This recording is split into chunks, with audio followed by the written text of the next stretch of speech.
ਅੰਡੋਜ਼ TV ਦੇਖ ਰਹੇ ਦਰਸ਼ਕਾਂ ਦਾ ਪ੍ਰੋਗਰਾਮ ਸੰਵਾਦ ਦੇ ਵਿੱਚ ਸਵਾਗਤ ਹੈ। ਦਰਸ਼ਕੋ, ਮਸਲੇ ਤਾਂ ਬਹੁਤ ਜ਼ਿਆਦਾ ਸੀ, ਲੇਕਿਨ ਇੱਕ ਮੇਨ ਜਿਹੜਾ ਅਸੀਂ ਅੱਜ ਪ੍ਰੋਗਰਾਮ ਸੰਵਾਦ ਦੇ ਵਿੱਚ ਲੈ ਰਹੇ ਹਾਂ ਉਹ ਇਹ ਆ ਕਿ ਕੱਲ੍ਹ 13 ਸਤੰਬਰ ਇੱਕ ਬੜਾ ਇਤਿਹਾਸਕ ਦਿਨ ਲੰਘ ਕੇ ਗਿਆ, ਜਿਹਦੇ ਬਾਰੇ ਕਿ ਬਹੁਤ ਘੱਟ ਸ਼ਾਇਦ ਜਿਹੜੀ ਨਵੀਂ ਪੀੜ੍ਹੀ ਆ ਉਹਨੂੰ ਉਹਦੇ ਬਾਰੇ ਪਤਾ। 13 ਸਤੰਬਰ 1944 ਇਸ ਦਿਨ ਲਾਹੌਰ ਦੀ ਧਰਤੀ 'ਤੇ ਆਲ ਇੰਡੀਆ ਸਿੱਖ ਸਟੂਡੈਂਟ ਫੈਡਰੇਸ਼ਨ ਜਿਹੜੀ ਆ ਉਹਦੀ ਸਥਾਪਨਾ ਕੀਤੀ ਗਈ। ਇਹਦੀ ਸਥਾਪਨਾ ਤੋਂ ਲੈ ਕੇ 1984 ਤੱਕ ਬੜੇ ਉਤਰਾਅ ਅਤੇ ਚੜ੍ਹਾਅ ਇਹਨੇ ਦੇਖੇ। ਇਹਨਾਂ ਉਤਰਾਅ ਅਤੇ ਚੜ੍ਹਾਵਾਂ ਦੇ ਵਿੱਚ ਇਹਦੇ 'ਚੋਂ ਬਹੁਤ ਵੱਡੀ ਲੀਡਰਸ਼ਿਪ ਜਿਹੜੀ ਆ ਉਹ ਵੀ ਉੱਭਰ ਕੇ ਜਿਹੜੀ ਆ ਉਹ ਚਾਹੇ ਕਿਸੇ ਵੀ ਪੋਲੀਟੀਕਲ ਪਾਰਟੀ ਹੋਵੇ, ਚਾਹੇ ਉਹ ਕਾਂਗਰਸ ਹੋਵੇ, ਚਾਹੇ ਉਹ ਅਕਾਲੀ ਦਲ ਅਤੇ ਚਾਹੇ ਹੋਰ ਪਾਰਟੀਆਂ, ਚਾਹੇ ਉਹ ਬਿਊਰੋਕਰੇਸੀ ਹੋਵੇ ਅਤੇ ਚਾਹੇ ਉਹ ਪੱਤਰਕਾਰਤਾ ਹੋਵੇ, ਅਲੱਗ-ਅਲੱਗ ਖੇਤਰਾਂ ਦੇ ਵਿੱਚ ਬਹੁਤ ਵੱਡੀ ਲੀਡਰਸ਼ਿਪ ਜਿਹੜੀ ਸੀ, ਚਾਹੇ ਉਹ ਵਿਦਿਅਕ ਸੰਸਥਾਵਾਂ ਦੇ ਨਾਲ ਸੰਬੰਧਿਤ ਹੋਵੇ, ਚਾਹੇ ਉਹ ਵਾਈਸ ਚਾਂਸਲਰ ਹੋਣ, ਚਾਹੇ ਯੂਨੀਵਰਸਿਟੀਆਂ ਦੇ ਪ੍ਰੋਫੈਸਰ ਹੋਣ, ਚਾਹੇ ਕਾਲਜਾਂ ਦੇ ਪ੍ਰੋਫੈਸਰ ਅਤੇ ਚਾਹੇ ਕਾਲਜਾਂ ਦੇ ਪ੍ਰਿੰਸੀਪਲ ਹੋਣ, ਬਹੁਤ ਵੱਡੀ ਲੀਡਰਸ਼ਿਪ ਜਿਹੜੀ ਆ ਉਹ ਇਹ ਸਿੱਖ ਸਟੂਡੈਂਟ ਫੈਡਰੇਸ਼ਨ ਦੀ ਦੇਣ ਸੀ ਕਿ ਇਹਦੇ ਵਿੱਚੋਂ ਨਿਕਲੀ ਸੀ। ਵੱਡੀ ਗੱਲ ਤਾਂ ਕੀ ਸੀ ਕਿ ਗੁਰਮਤਿ ਕੈਂਪ ਲੱਗਦੇ ਸੀ ਆਲ ਇੰਡੀਆ ਸਿੱਖ ਸਟੂਡੈਂਟ ਫੈਡਰੇਸ਼ਨ ਵੱਲੋਂ, ਜਿੱਥੇ ਸਿੱਖੀ ਦੇ ਮੂਲ ਸਿਧਾਂਤ ਜਿਹੜੇ ਉਹਦੀ ਸਿੱਖਿਆ ਦਿੱਤੀ ਜਾਂਦੀ ਸੀ ਅਤੇ ਉਹਦੇ ਨਾਲ ਜਿਹੜੀ ਦੂਸਰੀ ਵਿੱਦਿਆ ਸੀ ਉਹ ਅਲੱਗ-ਅਲੱਗ ਸੰਸਥਾਵਾਂ 'ਚ ਜਿੱਥੇ ਵਿਦਿਆਰਥੀ ਪੜ੍ਹਦੇ ਸੀ ਉੱਥੋਂ ਮਿਲਦੀ ਸੀ, ਅਤੇ ਜਿਹਦਾ ਕਰਕੇ ਇਹਦਾ ਨਾਂ ਆਲ ਇੰਡੀਆ ਸਿੱਖ ਸਟੂਡੈਂਟ ਫੈਡਰੇਸ਼ਨ ਜਿਹੜਾ ਰੱਖਿਆ ਗਿਆ। ਇਹ ਇਤਿਹਾਸਕ ਦਿਹਾੜਾ ਸੀ, ਇਸੇ ਕਰਕੇ ਹੀ ਅਸੀਂ ਇਹਨੂੰ ਲਿਆ ਕਿਉਂਕਿ ਕੱਲ੍ਹ ਇਤਿਹਾਸਕ ਦਿਹਾੜਾ ਜਿਹੜਾ ਉਹ ਲੰਘਿਆ, ਅਤੇ ਇਸ ਇਤਿਹਾਸਕ ਦਿਹਾੜੇ ਦੇ ਉੱਤੇ ਇਹਦੇ 'ਤੇ ਕਿਹੜੀਆਂ ਮੁਸੀਬਤਾਂ ਆਈਆਂ ਅਤੇ ਕਿਹੜੇ ਹਾਲਾਤਾਂ ਦੇ ਵਿੱਚੋਂ ਇਹ ਸਿੱਖ ਸਟੂਡੈਂਟ ਫੈਡਰੇਸ਼ਨ 1944 ਤੋਂ 1984 ਤੱਕ ਅਤੇ 1984 ਤੋਂ ਅੱਜ ਤੱਕ ਕਿਹਨਾਂ ਹਾਲਾਤਾਂ 'ਚੋਂ ਨਿਕਲੀ, ਅਤੇ ਅੱਜ ਕਿੰਨੇ ਕੁ ਸਿੱਖ ਸਟੂਡੈਂਟ ਫੈਡਰੇਸ਼ਨ ਜਿਹੜੀਆਂ ਉਹ ਬਣੀਆਂ ਹੋਈਆਂ ਨੇ, ਉਹਨਾਂ ਦਾ ਕੀ ਆਧਾਰ ਆ, ਉਹਦੇ ਵਿੱਚ ਬੈਠੇ ਉਹਦੇ ਪ੍ਰਧਾਨ ਅਤੇ ਬਾਕੀ ਅਹੁਦੇਦਾਰ ਕੀ ਵਾਕਿਆ ਹੀ ਉਹ ਵਿਦਿਆਰਥੀਆਂ 'ਚੋਂ ਨੇ ਜਾਂ ਵਿਦਿਆਰਥੀਆਂ ਤੋਂ ਬਾਹਰ ਅਲੱਗ-ਅਲੱਗ ਉਹਨਾਂ ਦੀ ਕਿਸ ਏਜ 'ਚ ਜਾ ਕੇ ਉਹ ਪ੍ਰਧਾਨਗੀਆਂ ਸਾਂਭ ਕੇ ਬੈਠੇ ਨੇ। ਇਹਨਾਂ ਸਾਰੇ ਮਸਲਿਆਂ ਨੂੰ ਲਵਾਂਗੇ। ਇਹਦੇ ਨਾਲ ਇਹ ਵੀ ਲਵਾਂਗੇ ਕਿ ਕਿਹੜੀਆਂ ਉਹ ਸ਼ਖਸੀਅਤਾਂ ਸੀ ਜਿਹੜੀਆਂ ਜੁਡੀਸ਼ਲੀ 'ਚ ਵੀ ਗਈਆਂ, ਇੱਥੋਂ ਤੱਕ ਕਿ ਡਾਕਟਰ ਮਨਮੋਹਨ ਸਿੰਘ ਭਾਰਤ ਦੇ ਪ੍ਰਧਾਨ ਮੰਤਰੀ ਬਣਦੇ ਆ, ਉਹ ਵੀ ਸਿੱਖ ਸਟੂਡੈਂਟ ਫੈਡਰੇਸ਼ਨ ਦੇ ਸੰਸਥਾਪਕਾਂ ਵਿੱਚੋਂ ਇੱਕ ਸਨ। ਔਰ ਇੰਨੇ ਵੱਡੇ ਲੀਡਰ ਚਾਹੇ ਉਹ ਮੁੱਖ ਮੰਤਰੀ ਬਣੇ ਹੋਣ, ਉਹਨਾਂ 'ਚ ਸਰਜੀਤ ਸਿੰਘ ਬਰਨਾਲਾ ਵੀ ਇਹਦੇ 'ਚੋਂ ਗਏ। ਇੱਥੋਂ ਤੱਕ ਪੰਜਾਬ ਵਿਧਾਨ ਸਭਾ ਦਾ ਸਪੀਕਰ ਸਰਜੀਤ ਸਿੰਘ ਮਨਿਹਾਸ ਰਾਏ ਉਹ ਵੀ ਇਹਨਾਂ ਦੇ ਵਿੱਚੋਂ ਹੀ ਗਏ। ਪੰਜਾਬ ਵਿਧਾਨ ਸਭਾ ਦਾ ਡਿਪਟੀ ਸਪੀਕਰ ਬੀਰ ਦਵਿੰਦਰ ਸਿੰਘ ਰਿਹਾ, ਉਹ ਵੀ ਇੱਥੋਂ ਹੀ ਗਏ। ਇੱਥੋਂ ਤੱਕ SGPC ਦੇ ਵਿੱਚ ਬੈਠੇ ਬਹੁਤ ਵੱਡੇ ਅਹੁਦੇਦਾਰ, ਚਾਹੇ ਉਹ ਅੱਜ ਮੌਜੂਦਾ ਵੀ ਬੈਠੇ ਨੇ ਜਾਂ ਇਸ ਤੋਂ ਪਿਛਲੇ ਸਮਿਆਂ 'ਚ ਵੀ, ਉਹ ਵੀ ਸਾਰੇ ਤਕਰੀਬਨ ਸਿੱਖ ਸਟੂਡੈਂਟ ਫੈਡਰੇਸ਼ਨ ਜਿਹੜੀ ਉਹਦੇ 'ਚੋਂ ਨਿਕਲ ਕੇ ਗਏ। ਪਰ ਬਦਕਿਸਮਤੀ ਸਮੇਂ ਦੀਆਂ ਸਰਕਾਰਾਂ ਨੇ, ਚਾਹੇ ਉਹ ਪੰਥਕ ਸਰਕਾਰਾਂ ਸੀ ਅਤੇ ਚਾਹੇ ਉਹ ਵਿਰੋਧੀ ਸਰਕਾਰਾਂ ਸੀ, ਉਹਨਾਂ ਨੇ ਇਸ ਸਿੱਖ ਸਟੂਡੈਂਟ ਫੈਡਰੇਸ਼ਨ ਜਿਹੜੀ ਸੀ ਇਹਨੂੰ ਹਮੇਸ਼ਾ ਹੀ ਇਹਦੀ ਆਵਾਜ਼ ਜਿਹੜੀ ਉਹਨੂੰ ਦਬਾਉਣ ਦੀ ਕੋਸ਼ਿਸ਼ ਕੀਤੀ, ਅਤੇ ਉਹ ਆਵਾਜ਼ ਦਬਾਉਂਦੇ ਅਖੀਰ ਕੀ ਹੋਇਆ ਕਿ ਸਿੱਖ ਸਟੂਡੈਂਟ ਫੈਡਰੇਸ਼ਨ ਜਿਹੜੀ ਉਹ ਬਿਲਕੁਲ ਨਕਸ਼ਾ ਜਿਹੜਾ ਸੀ ਉਸ ਤੋਂ ਬਾਹਰ ਹੋ ਗਈ, ਅਤੇ ਉਹਦੀ ਜਗ੍ਹਾ ਮੁੜ ਕੇ ਆ ਕੇ 2006 'ਚ ਸਟੂਡੈਂਟ ਆਰਗੇਨਾਈਜੇਸ਼ਨ ਜਿਹੜੀ SOI ਬਣਾਈ ਗਈ ਅਕਾਲੀ ਦਲ ਵੱਲੋਂ, ਉਹਨੇ ਲੈ ਲਈ। ਜਿਸ ਵੇਲੇ ਸਿੱਖ ਸਟੂਡੈਂਟ ਫੈਡਰੇਸ਼ਨ ਸੀ ਉਸ ਵੇਲੇ ਅਕਾਲੀ ਦਲ ਦਾ ਜਿਹੜਾ ਯੂਥ ਵਿੰਗ ਉਹ ਮੌਜੂਦ ਨਹੀਂ ਸੀ। ਪਹਿਲੀ ਵਾਰ ਪ੍ਰੇਮ ਸਿੰਘ ਚੰਦੂਮਾਜਰਾ ਦੀ ਅਗਵਾਈ ਦੇ ਵਿੱਚ, ਜਦੋਂ ਪ੍ਰੇਮ ਸਿੰਘ ਚੰਦੂਮਾਜਰਾ ਨਕਸਲਾਈਟ ਵਿਚਾਰਧਾਰਾ ਛੱਡ ਕੇ ਐਮਰਜੈਂਸੀ ਤੋਂ ਬਾਅਦ ਅਕਾਲੀ ਦਲ 'ਚ ਸ਼ਾਮਲ ਹੁੰਦਾ, ਉਸ ਵੇਲੇ ਇਹਨਾਂ ਦੀ ਅਗਵਾਈ ਦੇ ਵਿੱਚ ਜਿਹੜਾ ਉਹ ਯੂਥ ਵਿੰਗ ਅਕਾਲੀ ਦਲ ਬਣਾਇਆ ਗਿਆ ਸੀ, ਅਤੇ ਉਸ ਤੋਂ ਪਹਿਲਾਂ ਨਹੀਂ ਤੇ ਕਦੀ ਅਕਾਲੀ ਦਲ ਦਾ ਯੂਥ ਵਿੰਗ ਵੀ ਨਹੀਂ ਸੀ ਹੁੰਦਾ।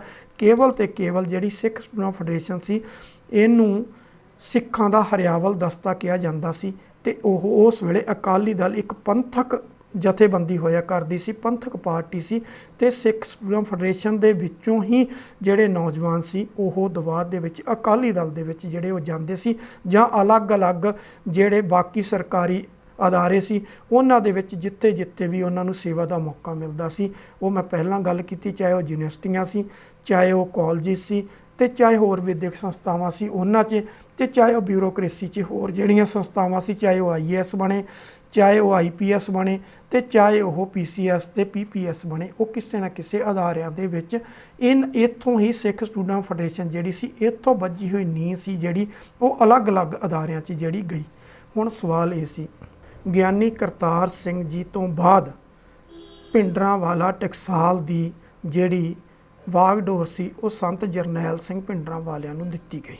ਹੁਣ ਸਵਾਲ ਤਾਂ ਇਹ ਸੀ ਕਿ ਇਸ ਟਕਸਾਲ ਜਿਹੜੀ ਸੀਗੀ, ਇਹ ਗਿਆਨੀ ਕਰਤਾਰ ਸਿੰਘ ਜੀ ਨੇ ਹੀ ਆ ਕੇ ਮਹਿਤਾ ਚੌਂਕ ਜਿਹੜੀ ਆ, ਇੱਥੇ ਇਹ ਸਥਾਨ ਜਿਹੜਾ ਇਹ ਸਥਾਪਿਤ ਕੀਤਾ ਸੀ। ਇਸ ਤੋਂ ਪਹਿਲਾਂ ਗਿਆਨੀ ਗੁਰਬਚਨ ਸਿੰਘ ਜੀ ਦੇ ਟਾਈਮ ਦੇ ਉੱਤੇ ਇਹ ਟਕਸਾਲ ਜਿਹੜੀ ਸੀ, ਇਹ ਭਿੰਡਰ ਕਲਾਂ ਹੋਇਆ ਕਰਦੀ ਸੀ, ਤੇ ਭਿੰਡਰ ਕਲਾਂ ਤੋਂ ਲਿਆ ਕੇ ਇੱਥੇ ਜਦੋਂ ਗਿਆਨੀ ਕਰਤਾਰ ਸਿੰਘ ਨੇ ਸਥਾਪਿਤ ਕੀਤੀ, ਤੇ ਇਸ ਕਰਕੇ ਇਹ ਭਿੰਡਰਾਂਵਾਲਾ ਜਾਂ ਭਿੰਡਰ ਕਲਾਂ ਜਿਹੜੀ ਸੀ, ਉਹਨੂੰ ਆ ਕੇ ਭਿੰਡਰਾਂਵਾਲਾ ਜਿਹੜਾ ਨਾਮ ਸੀ, ਉਹ ਇੱਥੋਂ ਆ ਕੇ ਜਿਹੜਾ ਇਹ ਜੁੜਦਾ ਵਾ।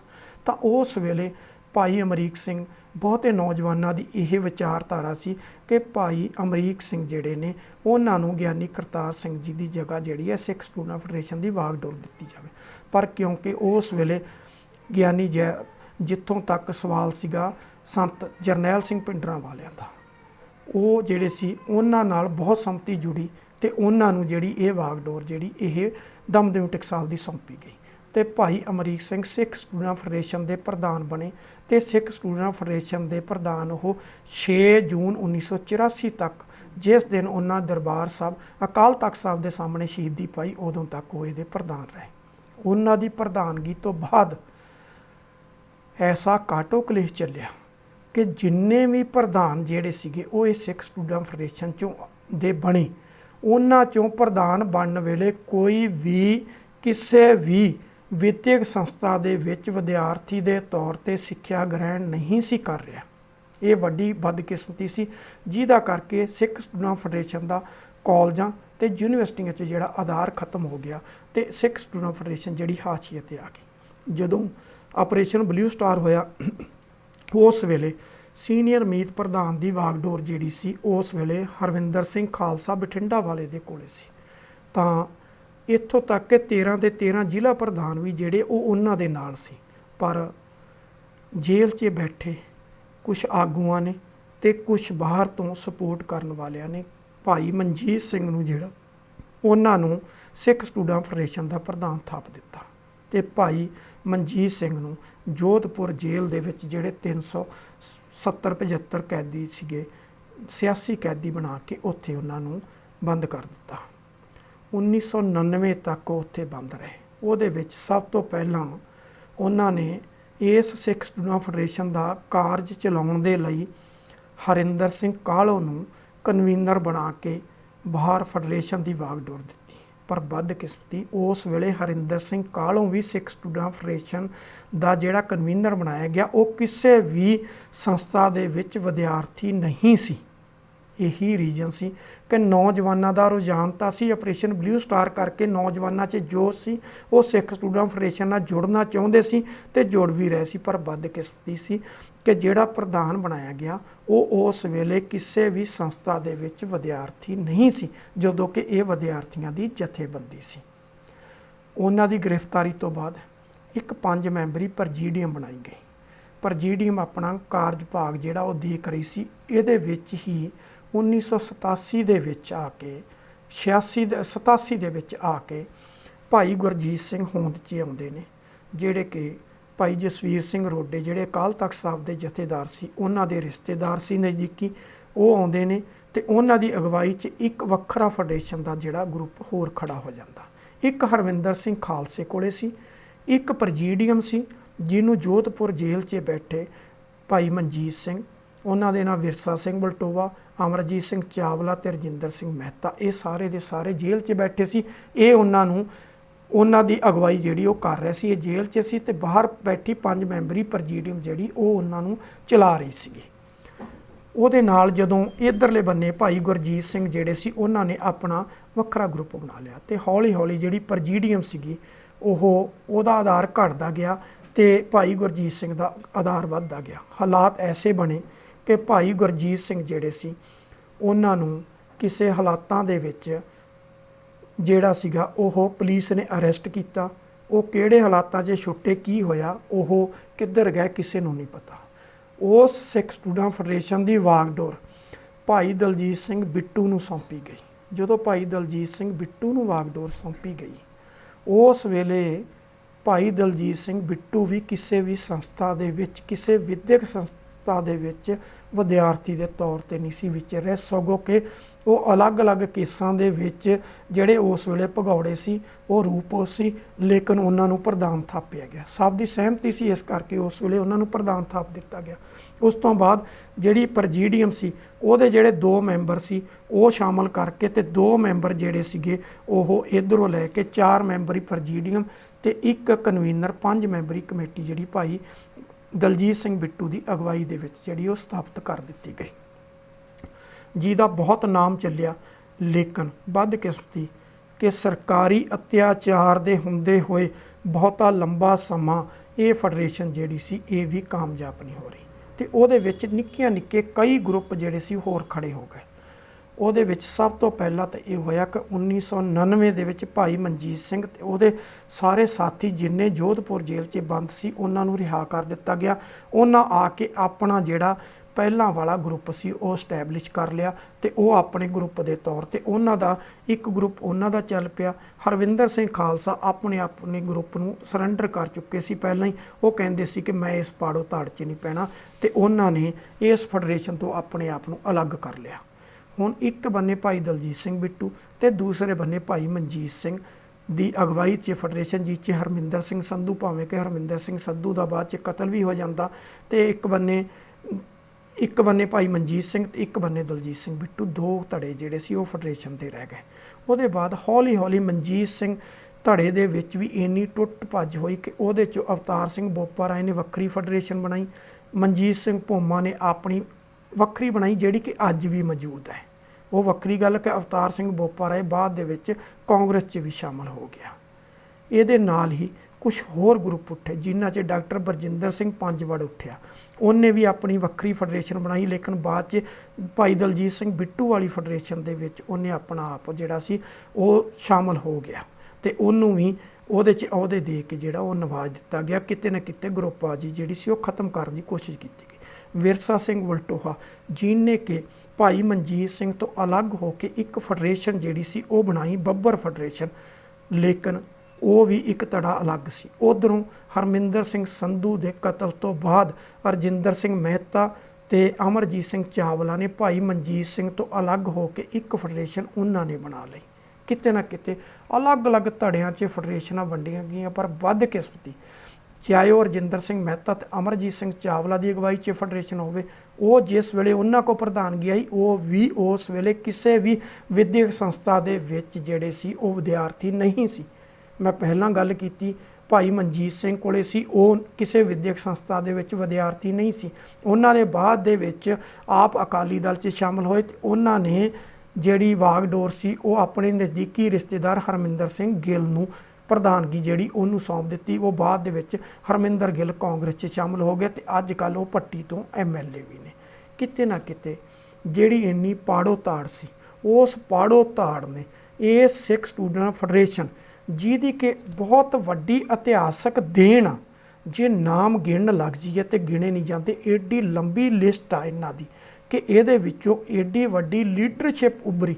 ਲੇਕਿਨ ਸਮੇਂ ਦੇ ਹਾਕਮਾਂ ਨੇ, ਮੈਂ ਪਹਿਲਾਂ ਕਿਹਾ, ਚਾਹੇ ਉਹ ਪੰਥਕ ਸਰਕਾਰਾਂ ਸੀ ਤੇ ਚਾਹੇ ਵਿਰੋਧੀ ਸੀ, ਸਾਰਿਆਂ ਨੇ ਹੀ ਇਹਨੂੰ ਖਾਤਮੇ ਵੱਲ ਜਿਹੜਾ ਉਹ ਤੱਕਿਆ ਤੇ ਕਿਤੇ ਨਾ ਕਿਤੇ ਆ ਕੇ ਪੂਰਾ ਪੰਜਾਬ ਜਿਹੜਾ ਸੀ ਉਸ ਜਿਹੜਾ ਸਰਕਾਰੀ ਅਤਿਆਚਾਰ ਸੀ, ਜਿਹੜਾ ਸਰਕਾਰੀ ਅੱਤਵਾਦ ਸੀ, ਉਹਦੀ ਛਾਇਆ, ਉਹਦੀ ਜਿਹੜਾ ਸਰਕਾਰੀ ਅਤਿਆਚਾਰ ਸੀ ਉਹਦੀ ਦਹਿਸ਼ਤ ਦੇ ਥੱਲੇ ਨੌਜਵਾਨ ਜਿਹੜੇ ਉਹ ਸਿੱਖੀ ਤੋਂ ਮੁਨਕਰ ਹੋ ਗਏ। ਜਦੋਂ ਸਿੱਖੀ ਤੋਂ ਮੁਨਕਰ ਹੋ ਗਏ ਤੇ ਕੁਦਰਤੀ ਸੀ ਉਹਨਾਂ ਦਾ ਸਿੱਖ ਸਟੂਡੈਂਟ ਫੈਡਰੇਸ਼ਨ ਨਾਲੋਂ ਵੀ ਮੋਹ ਭੰਗ ਹੋ ਗਿਆ ਤੇ ਹੌਲੀ ਸਿੱਖ ਸਟੂਡੈਂਟ ਫੈਡਰੇਸ਼ਨ ਜਿਹੜੀ ਸੀ ਉਹ ਵੀ ਖਾਤਮੇ ਵੱਲ ਨੂੰ ਚਲੀ ਗਈ। ਅੱਜ ਦੀ ਡੇਟ ਦੇ ਵਿੱਚ ਡਾਕਟਰ ਮਨਜੀਤ ਸਿੰਘ ਭੋਮੇ ਦੀ ਆਪਣੀ ਫੈਡਰੇਸ਼ਨ ਜਿਹੜੀ ਉਹ ਚੱਲ ਰਹੀ ਆ, ਕਰਨੈਲ ਸਿੰਘ ਪੀਰ ਮੁਹੰਮਦ ਦੀ ਅਗਵਾਈ 'ਚ ਚੱਲ ਰਹੀ ਹੈ, ਪਰ ਦੋਨੋਂ ਦੇ ਦੋਨੋਂ ਹੀ ਅੱਜ ਦੀ ਡੇਟ 'ਚ ਜਿਹੜੇ ਉਹ 60 ਸਾਲ ਦੀ ਉਮਰ ਨੂੰ ਕ੍ਰੋਸ ਕਰ ਚੁੱਕੇ ਆ।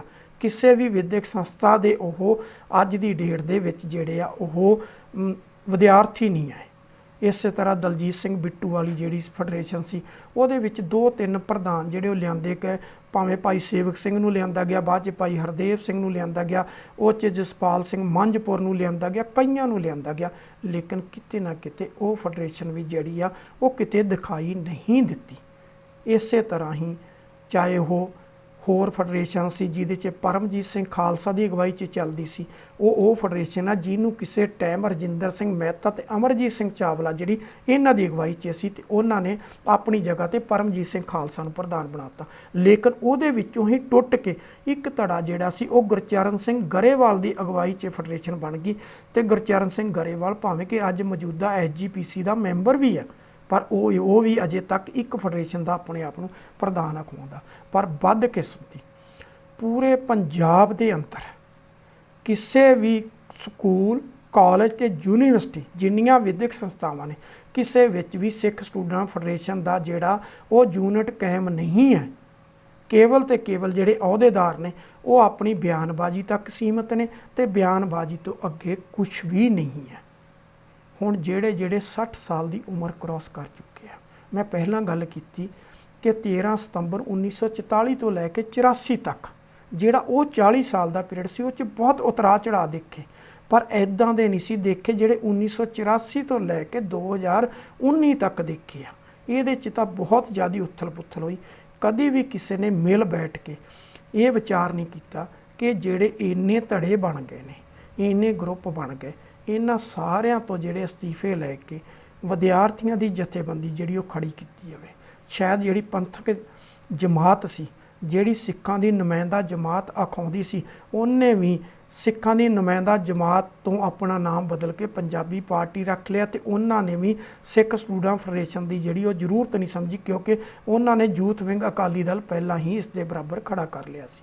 ਰਹੀ ਗੱਲ ਵਿਦਿਆਰਥੀ ਜਥੇਬੰਦੀ ਦੀ, ਉਹਨਾਂ ਨੇ 2006 ਦੇ ਵਿੱਚ ਹੀ ਇੱਕ ਸਟੂਡੈਂਟ ਆਰਗੇਨਾਈਜੇਸ਼ਨ ਸੰਸਥਾ ਜਿਹੜੀ ਉਹ ਬਣਾ ਦਿੱਤੀ ਕਿ ਉਹ ਵਿਦਿਆਰਥੀਆਂ ਦੀ ਅਗਵਾਈ ਜਿਹੜੀ ਕਰੇਗੀ। SOI ਉਹਦਾ ਨਾਂ ਰੱਖਤਾ। ਕਿਤੇ ਨਾ ਕਿਤੇ ਸਿੱਖ ਸਟੂਡੈਂਟ ਫੈਡਰੇਸ਼ਨ ਜਿਹੜੀ ਸੀ ਉਹਨੂੰ ਬਿਲਕੁਲ ਜਿਹੜਾ ਉਹ ਹਾਸ਼ੀਏ 'ਚ ਧੱਕ ਦਿੱਤਾ। ਸ਼ਾਨਾ ਮਤੇ ਇਤਿਹਾਸ ਵਾਲੀ ਆਲ ਇੰਡੀਆ ਸਿੱਖ ਸਟੂਡੈਂਟ ਫੈਡਰੇਸ਼ਨ, ਜਿਹਨੇ ਸਮੇਂ ਦੇ ਉੱਪਰ ਸਰਕਾਰੀ ਅਤਿਆਚਾਰ, ਸਰਕਾਰੀ ਅੱਤਵਾਦ ਜਿਹੜਾ ਸੀ ਉਹਦਾ ਡਟ ਕੇ ਮੁਕਾਬਲਾ ਕੀਤਾ, ਤੇ ਬਹੁਤ ਹੀ ਨੌਜਵਾਨ ਜਿਹੜੇ ਸੀ ਉਸ ਵਹਿਣ ਦੇ ਵਿੱਚ ਵਹਿ ਗਏ, ਤੇ ਬਹੁਤ ਸਾਰੇ ਉਹ ਨੌਜਵਾਨ ਸੀ ਜਿਹੜੇ ਵਿਚਾਰੇ ਵਿਦੇਸ਼ਾਂ 'ਚ ਜਾ ਕੇ ਰਾਜਸੀ ਸ਼ਰਨ ਲੈ ਕੇ ਜਿਹੜਾ ਉਹਨਾਂ ਨੇ ਆਪਣਾ ਜੀਵਨ ਜਿਹੜਾ ਉੱਥੇ ਨਵੇਂ ਸਿਰੇ ਤੋਂ ਜਿਹੜਾ ਸ਼ੁਰੂ ਕੀਤਾ। ਅੱਜ ਉਹਦੇ ਵੱਲ ਕਿਸੇ ਨੇ ਵੀ ਝਾਕਣ ਦੀ ਕੋਸ਼ਿਸ਼ ਨਹੀਂ ਕੀਤੀ, ਔਰ ਜਦੋਂ ਵੀ ਸਮੇਂ ਤੇ ਕੋਸ਼ਿਸ਼ਾਂ ਹੋਈਆਂ ਕਦੀ ਵੀ ਉਹ ਸਕਸੈਸਫੁਲ ਨਹੀਂ ਹੋਈਆਂ। ਮੈਨੂੰ 1992 ਦਾ ਉਹ ਦਿਹਾੜਾ ਯਾਦ ਹੈ ਕਿ ਜਿਸ ਵੇਲੇ 5 ਜਿਹੜੀਆਂ ਸਿੱਖ ਸਟੂਡੈਂਟ ਫੈਡਰੇਸ਼ਨਾਂ ਸੀ ਉਹ 5 ਸੀ। ਉਹਨਾਂ ਦੇ ਵਿੱਚ ਇੱਕ ਗੁਰਨਾਮ ਸਿੰਘ ਮੰਡਾਲਾ ਦੀ ਅਗਵਾਈ 'ਚ, ਇੱਕ ਭਾਈ ਦਲਜੀਤ ਸਿੰਘ ਬਿੱਟੂ ਦੀ ਅਗਵਾਈ 'ਚ, ਇੱਕ ਜਿਹੜੀ ਸੀਗੀ ਉਹ ਭਾਈ ਮਨਜੀਤ ਸਿੰਘ ਤੇ ਹਰਮਿੰਦਰ ਸਿੰਘ ਗਿੱਲ ਦੀ ਅਗਵਾਈ 'ਚ, ਇੱਕ ਰਜਿੰਦਰ ਸਿੰਘ ਮਹਿਤਾ ਦੀ, ਤੇ ਇੱਕ ਵਿਰਸਾ ਸਿੰਘ ਬਲਟੋਹਾ ਦੀ ਅਗਵਾਈ 'ਚ। ਇਹਨਾਂ 'ਚੋਂ ਇੱਕ ਜਥੇਬੰਦੀ ਨੂੰ ਛੱਡ ਕੇ, ਇੱਕ ਗੁਰਨਾਮ ਸਿੰਘ ਮੰਡਾਲਾ ਤੇ ਇੱਕ ਦਲਜੀਤ ਸਿੰਘ ਬਿੱਟੂ ਨੂੰ ਛੱਡ ਕੇ ਬਾਕੀ ਜਿਹੜੀਆਂ 3 ਸੀ ਉਹ ਜਿਹੜੀਆਂ ਓਪਨਲੀ ਚੱਲਦੀਆਂ ਸੀ, ਉਹਨਾਂ ਨੂੰ ਕਦੀ ਕਿਸੇ ਕਾਰਜ ਤੋਂ ਕਿਸੇ ਨੇ ਰੋਕਿਆ ਨਹੀਂ। ਪਰ 1984 ਚੋਂ ਮਾਰਚ 1984 'ਚ ਸਿੱਖ ਸਟੂਡੈਂਟ ਫੈਡਰੇਸ਼ਨ ਦਾ ਸਥਾਪਨਾ ਦਿਹਾੜਾ ਮਨਾਉਣ ਤੇ ਕੋਈ ਪ੍ਰੋਗਰਾਮ ਕਰਨ ਤੇ ਸਰਕਾਰ ਨੇ ਪਾਬੰਦੀ ਲਾਈ ਹੋਈ ਸੀ, ਜਿਹੜੀ 1997 ਤੱਕ ਨਿਰੰਤਰ ਜਾਰੀ ਰਹੀ। ਉਹ 13 ਸਾਲ ਦੇ ਵਿੱਚ ਕੋਈ ਵੀ ਕਦੀ ਵੀ ਫੈਡਰੇਸ਼ਨ ਆਪਣਾ ਸਥਾਪਨਾ ਦਿਵਸ ਤੇ ਨਾ ਹੀ ਕਦੀ ਕੋਈ ਜਿਹੜਾ ਪ੍ਰੋਗਰਾਮ ਸੀ ਉਹ ਕਰ ਸਕੀ। ਨਹੀਂ ਤੇ ਹਮੇਸ਼ਾ ਸਥਾਪਨਾ ਦਿਵਸ ਜਿਹੜਾ ਉਹ ਮੰਜੀ ਸਾਹਿਬ ਹਾਲ ਦੀਵਾਨ ਜਾਂ ਅਕਾਲ ਤਖਤ ਸਾਹਿਬ ਤੇ ਜਾਂ ਆਨੰਦਪੁਰ ਸਾਹਿਬ ਦੀ ਧਰਤੀ ਤੇ ਮਨਾਇਆ ਜਾਂਦਾ ਸੀ, ਤੇ ਜਾਂ ਫਿਰ ਗੁਰਮਤਿ ਕੈਂਪ ਜਿਹੜੇ ਉਹ ਲਾਏ ਜਾਂਦੇ ਸੀ। ਉਹ ਬਿਲਕੁਲ ਹੀ ਸਾਰਾ ਕੁਝ ਖਤਮ ਹੋ ਗਿਆ। ਟੋਟਲ ਪੰਜਾਬ ਦੀ ਹਾਲਾਤ ਦੇਖੀ ਜਾਵੇ ਤਾਂ ਨੌਜਵਾਨ ਜਿਹੜੇ ਆ ਉਹ ਪਤਿਤ ਪੁਨੇ ਵੱਲ ਵਧੇ ਹੋਏ ਆ, ਜਾਂ ਉਹ ਹੋਰ ਜਥੇਬੰਦੀਆਂ ਜਿਹੜੀਆਂ ਉਹਨਾਂ ਦੇ ਅਲੱਗ-ਅਲੱਗ ਰਾਜਸੀ ਪਾਰਟੀਆਂ ਦੇ ਅਲੱਗ-ਅਲੱਗ ਵਿੰਗ ਬਣੇ ਹੋਏ ਨੇ। ਜਿੰਨੀਆਂ ਪਾਰਟੀਆਂ ਨੇ ਸਭ ਦੇ ਰਾਜਸੀ ਵਿੰਗ ਨੇ ਉਹ ਉਹਨਾਂ ਦੇ ਮੈਂਬਰ ਨੇ ਜਾਂ SOI ਦੇ ਮੈਂਬਰ ਨੇ। ਲੇਕਿਨ ਸਿੱਖ ਸਟੂਡੈਂਟ ਫੈਡਰੇਸ਼ਨ ਦਾ ਜਿਹਦਾ ਅੱਜ 75ਵੀਂ ਵਰ੍ਹੇਗੰਢ ਅਸੀਂ ਜਿਹੜੀ ਆ ਉਹ ਗਿਣ ਰਹੇ ਹਾਂ ਕਿ 75 ਸਾਲ ਹੋ ਗਏ ਇਸ ਨੂੰ। 13 ਸਤੰਬਰ ਨੂੰ ਕੱਲ੍ਹ 75 ਸਾਲ ਜਿਹੜੇ ਆ ਇਸ ਜਥੇਬੰਦੀ ਨੂੰ ਬਣਿਆ ਹੋ ਗਏ। ਅੱਜ ਉਹਦਾ ਕਿਸੇ ਵੀ ਯੂਨੀਵਰਸਿਟੀ, ਕਿਸੇ ਕਾਲਜ ਤੇ ਕਿਸੇ ਸਕੂਲ ਦੇ ਵਿੱਚ ਕੋਈ ਯੂਨਿਟ ਨਹੀਂ, ਕਿਸੇ ਜਗ੍ਹਾ ਤੇ ਉਹਦਾ ਆਫਿਸ ਨਹੀਂ। ਜਿਹੜੇ ਪ੍ਰਧਾਨ ਬਣੇ ਹੋਏ ਨੇ ਕੇਵਲ ਤੇ ਕੇਵਲ ਉਹਨਾਂ ਦੇ ਘਰਾਂ ਤੋਂ ਹੀ ਇਹਦੇ ਜਿਹੜੇ ਬਿਆਨਬਾਜ਼ੀ ਉਹ ਚੱਲਦੀ ਆ, ਜਾਂ ਕੁਛ ਨਾ ਕੁਛ ਇਕੱਠੇ ਕਰਕੇ ਕਿਤੇ ਨਾ ਕਿਤੇ ਸਥਾਪਨਾ ਦਿਵਸ ਜਿਹੜਾ ਉਹ ਮਨਾ ਦਿੱਤਾ ਜਾਂਦਾ। 100-200 ਜਾਂ 50 ਜਣੇ ਇਕੱਠੇ ਹੋ ਕੇ ਸਥਾਪਨਾ ਦਿਵਸ ਮਨਾਇਆ ਜਾਂਦਾ। ਇਸ ਤੋਂ ਵੱਧ ਜਿਹੜੀ ਹਜ਼ਾਰਾਂ ਦੀ ਤਾਦਾਦ 'ਚ ਨੌਜਵਾਨਾਂ ਦੀ ਜਿਹੜੀ ਫੌਜ ਇਕੱਠੀ ਹੁੰਦੀ ਸੀ ਉਹ ਕਿਤੇ ਨਾ ਕਿਤੇ ਉਸ ਤੋਂ ਵਿਰਵੇ ਹੋ ਗਏ। ਜਿਹੜਾ ਮਤਲਬ ਏਡਾ ਵੱਡਾ ਇਤਿਹਾਸ ਸੀ ਜਿਸ ਜਥੇਬੰਦੀ ਦਾ, ਅਸੀਂ ਅੱਜ ਇਸੇ ਕਰਕੇ ਇਹਨੂੰ ਲਿਆ ਕਿਉਂਕਿ ਕੱਲ੍ਹ ਇਹ ਸਥਾਪਨਾ ਦਿਵਸ ਲੰਘਿਆ। 75 ਸਾਲ ਹੋਏ। 75 ਸਾਲਾਂ ਦੇ ਵਿੱਚ ਦਾ ਇਹ ਲੇਖਾ ਜੋਖਾ ਸੀ। ਏਡੀ ਵੱਡੀ ਜਿਸ ਜਥੇਬੰਦੀ ਦੀ ਇਤਿਹਾਸਕ ਦੇਣ ਹੋਵੇ, ਉਹ ਜਥੇਬੰਦੀ ਕਿਸ ਕੰਗਾਰ 'ਤੇ ਅਸੀਂ ਲੈ ਕੇ ਗਏ, ਉਹਦਾ ਦੋਸ਼ੀ ਕੌਣ ਆ? ਕਿਤੇ ਨਾ ਕਿਤੇ ਸਮੇਂ ਰਹਿੰਦਿਆਂ ਜਿਹੜੇ ਪ੍ਰਧਾਨ ਬਣੇ ਇਸ ਜਥੇਬੰਦੀ ਦੇ, ਜਦੋਂ ਉਹ ਕਿਸੇ ਵੀ ਵਿੱਦਿਅਕ ਸੰਸਥਾ ਦੇ ਵਿੱਚ ਵਿਦਿਆਰਥੀ ਦੇ ਤੌਰ ਦੇ ਉੱਤੇ ਨਹੀਂ ਸੀ ਵਿਚਰਦੇ ਤਾਂ ਉਹਨਾਂ ਨੂੰ ਪ੍ਰਧਾਨਗੀ ਨਹੀਂ ਸੀ ਲੈਣੀ ਚਾਹੀਦੀ। ਇਹਦੇ ਪ੍ਰਧਾਨ ਜਿਹੜੇ ਚਾਹੀਦੇ ਸੀ ਉਹ ਚਾਹੀਦੇ ਸੀ ਜਿਹੜੇ ਉਸ ਵੇਲੇ ਮੌਜੂਦਾ ਕਿਸੇ ਨਾ ਕਿਸੇ ਯੂਨੀਵਰਸਿਟੀ ਜਾਂ ਕਾਲਜ ਦੇ ਵਿੱਚ ਜਿਹੜੇ ਸੀ ਉਹ ਵਿਦਿਆਰਥੀ ਸੀ ਅਤੇ ਕਿਤੇ ਨਾ ਕਿਤੇ ਉਹ ਨੌਜਵਾਨਾਂ ਨੂੰ ਮੋਟੀਵੇਟ ਕਰਦੇ। ਨੌਜਵਾਨ ਜਿਹੜੇ ਉਹ ਸਿੱਖੀ ਨਾਲ ਜੁੜਦੇ ਅਤੇ ਸਿੱਖੀ ਨਾਲ ਜੁੜ ਕੇ ਉਹ ਕਿਸੇ ਨਾ ਕਿਸੇ ਨਵੀਂ ਸੇਧ ਵੱਲ ਨੂੰ ਜਿਹੜੇ ਵੱਧਦੇ। ਮੈਨੂੰ 1992 ਦਾ ਉਹ ਦਿਹਾੜਾ ਯਾਦ ਆ। ਮੈਂ ਪਹਿਲਾਂ ਗੱਲ ਕੀਤੀ ਜਦੋਂ 5 ਜਥੇਬੰਦੀਆਂ ਦੀ ਇੱਕ ਜਥੇਬੰਦੀ ਜਿਹੜੀ ਬਣਾਉਣ ਦੀ ਕੋਸ਼ਿਸ਼ ਕੀਤੀ ਗਈ, ਉਸ ਵੇਲੇ 5 ਚੋਂ 2-2 ਮੈਂਬਰ ਲੈ ਕੇ ਤੇ ਕੇਵਲ ਇੱਕ ਕਨਵੀਨਰ ਬਣਾਉਣਾ ਸੀ ਤੇ 10 ਮੈਂਬਰ ਹੋਣੇ ਸੀ। ਤੇ ਉਹ ਐਸਾ ਦੌਰ ਸੀ ਜਿਸ ਵੇਲੇ ਸਾਨੂੰ ਵੀ ਯੂਨੀਵਰਸਿਟੀਆਂ 'ਚੋਂ ਧੱਕੇ ਨਾਲ ਉਸ ਵਾਲੇ ਵਕਤ ਦੇ ਹਾਕਮਾਂ ਨੇ ਜਿਹੜਾ ਧੱਕੇ ਨਾਲ ਸਾਨੂੰ ਬਾਹਰ ਦਾ ਰਸਤਾ ਦਿਖਾਇਆ ਤੇ ਸਾਨੂੰ ਧੱਕੇ ਨਾਲ ਕੱਢਿਆ ਗਿਆ। ਉਹ ਅਸੀਂ ਸਾਰਾ ਕੁਝ ਆਪਣੇ ਪਿੰਡੇ 'ਤੇ ਹੰਡਾਇਆ।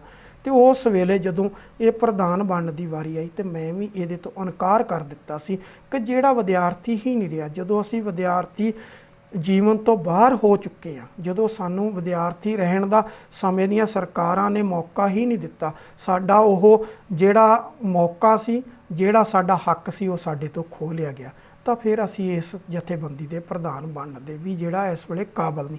ਲੇਕਿਨ ਬਦਕਿਸਮਤੀ 1992 ਤੋਂ ਲੈ ਕੇ ਅੱਜ ਤੱਕ ਦਾ ਜਿਹੜਾ 27 ਸਾਲ ਦਾ ਇਹ ਪੀਰੀਅਡ ਆ, ਉਹਦੇ ਵਿੱਚ ਬਾਕੀ ਜਿੰਨੇ ਵੀ ਲੀਡਰ ਆਏ ਕਿਸੇ ਨੇ ਵੀ ਇਹ ਸੋਚਣ ਦੀ ਕੋਸ਼ਿਸ਼ ਨਹੀਂ ਕੀਤੀ ਕਿ ਇਹ ਜਥੇਬੰਦੀ ਜਿਹਦਾ ਏਡਾ ਸ਼ਾਨਾ ਮਤੇ ਇਤਿਹਾਸ ਹੋਵੇ, ਜਿਹਦੀ ਏਡੀ ਵੱਡੀ ਇਤਿਹਾਸਕ ਦੇਣ ਹੋਵੇ, ਜਿਹਨੇ ਏਡੇ ਵੱਡੇ ਸਕਾਲਰ ਪੈਦਾ ਕੀਤੇ ਹੋਣ, ਦੇਸ਼ ਦਾ ਪ੍ਰਧਾਨ ਮੰਤਰੀ ਜਿਹੜਾ ਇੱਕ ਸਿੱਖ 10 ਸਾਲ ਲਗਾਤਾਰ ਰਿਹਾ ਹੋਵੇ, ਉਹ ਇਸ ਜਥੇਬੰਦੀ ਦੀ ਦੇਣ ਹੋਵੇ, ਉਹਦੀ ਨੀਂਹ ਇਸ ਜਥੇਬੰਦੀ 'ਚੋਂ ਰੱਖੀ ਗਈ ਹੋਵੇ। ਉਹ ਜਥੇਬੰਦੀ ਜਿਹੜੀ ਆ ਉਹਨੂੰ ਸਾਂਭਣ ਦੀ ਕਿਸੇ ਨੇ ਕੋਸ਼ਿਸ਼ ਨਹੀਂ ਕੀਤੀ ਔਰ ਜਥੇਬੰਦੀ ਜਿਹੜੀ ਆ ਉਹ ਕੇਵਲ ਤੇ ਕੇਵਲ ਚੰਦ ਬੰਦਿਆਂ ਤੱਕ ਜਿਹੜੀ ਸੀਮਤ ਕਰ ਦਿੱਤੀ ਗਈ।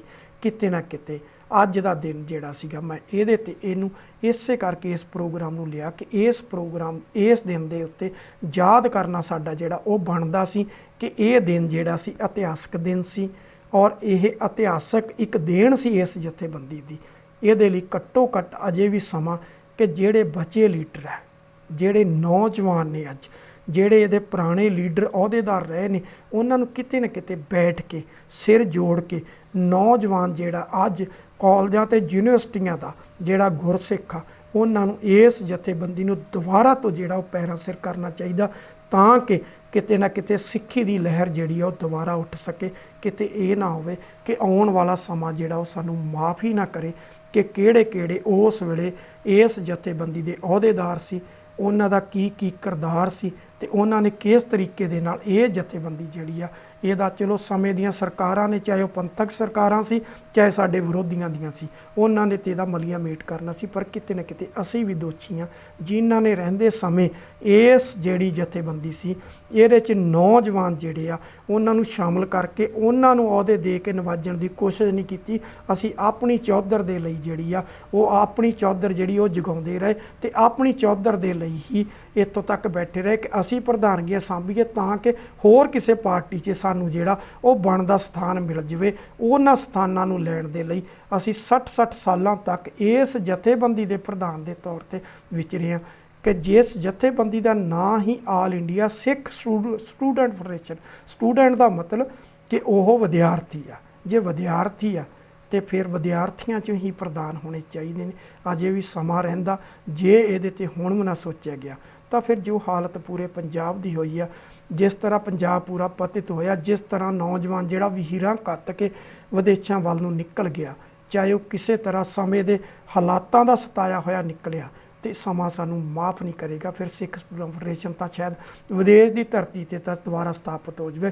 ਜਿਹੜੀ ਮੌਜੂਦਾ ਲੀਡਰਸ਼ਿਪ ਆ ਫੈਡਰੇਸ਼ਨ ਦੀ ਪੁਰਾਣੀ, ਉਹਨੂੰ ਸਿਰ ਜੋੜ ਕੇ ਬੈਠਣਾ ਚਾਹੀਦਾ ਤੇ ਬੈਠ ਕੇ ਜਿਹੜੇ ਕਾਲਜ ਤੇ ਯੂਨੀਵਰਸਿਟੀਆਂ ਦੇ ਵਿੱਚ ਪੜ੍ਹਦੇ ਵਿਦਿਆਰਥੀ ਆ ਉਹਨਾਂ ਨੂੰ ਇਹਦੀ ਵਾਗਡੋਰ ਜਿਹੜੀ ਉਹ ਸੌਂਪਣੀ ਚਾਹੀਦੀ ਆ ਤਾਂ ਕਿ ਜਿਹੜਾ ਨੌਜਵਾਨ ਆ ਉਹ ਪਤਿਤ ਪੁਣੇ ਤੋਂ ਬਚੇ ਤੇ ਗੁਰੂ ਡੰਮ ਤੋਂ ਪਾਸੇ ਹੋ ਕੇ ਸਾਹਿਬ ਸ੍ਰੀ ਗੁਰੂ ਗ੍ਰੰਥ ਸਾਹਿਬ ਨੂੰ ਆਪਣਾ ਗੁਰੂ ਮੰਨ ਕੇ ਉਹਦੇ ਨਾਲ ਜੁੜੇ, ਤਾਂ ਕਿ ਕਿਤੇ ਨਾ ਕਿਤੇ ਜਿਹੜੀ ਆਉਣ ਵਾਲੀ ਪੀੜ੍ਹੀ ਆ ਜਿਹੜੀ ਕਿ ਪਤਿਤ ਪੁਣੇ ਵੱਲ ਵਧੀ ਆ, ਸਿੱਖੀ ਨਾਲੋਂ ਟੁੱਟੀ ਆ, ਉਹਨੂੰ ਉੱਥੇ ਜੋੜਿਆ ਜਾਵੇ। ਇਹੀ ਇੰਨੀ ਕੋ ਬੇਨਤੀ ਆ।